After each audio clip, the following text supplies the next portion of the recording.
Hi there, and welcome to another episode.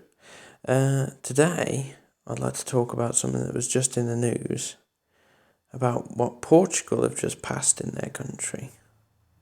So, Portugal have just passed a law that bans bosses from texting staff after hours.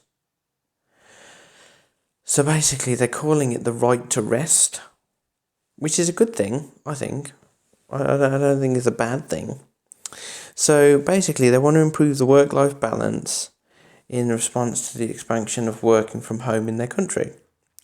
Companies with more than 10 staff could face fines if they contact employees outside their contracted hours.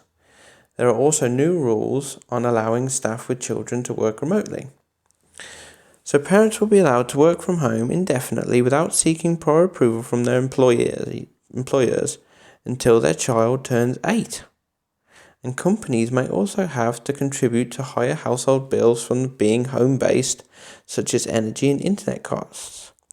Measures to tackle the isolation of remote workers are also included within the companies expected to organise regular face-to-face meetings. So not only have they done this right to rest thing, they're also looking at different ways that they can manage the situation, obviously after the pandemic, where people are now working remotely and more from home, or they're doing like hybrid working, whether they're, say, 2 days in the office and then 3 days at home. So Ana Mendes Godinho, so basically they call it telework can be a game changer, but it needs to be regulated.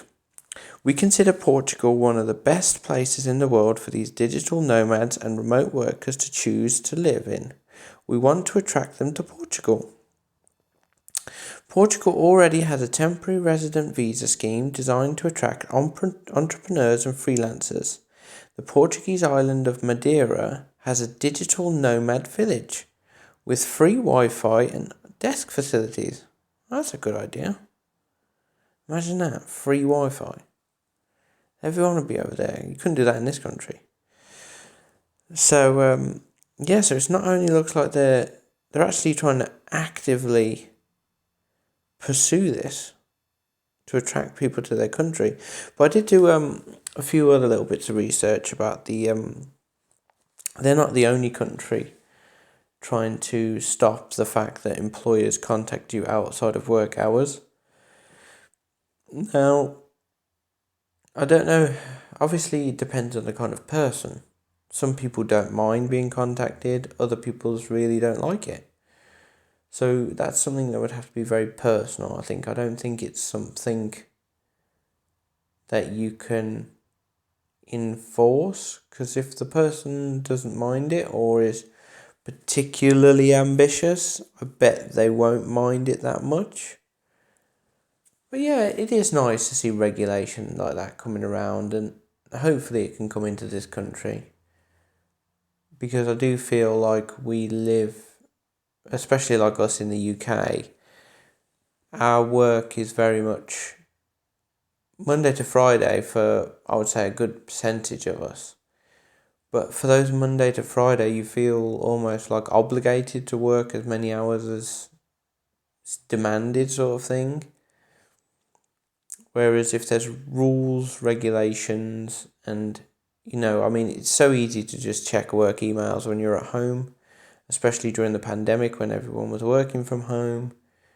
It's not like going into the office where you go in, you make yourself a cup of coffee or a cup of tea and then go to the desk. So there's 15 minutes, and then you have your lunch and then you have the odd conversation here and there. So you almost have that separation, but it seems very much when you work from home that that's literally it. You get up and you're at your desk.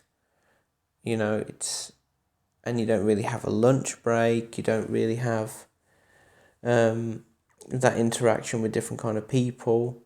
So yeah, it would be nice for companies to have these obligations to look after their staff, but also not have this freedom where they can just contact you whenever they want, which I think is a good thing.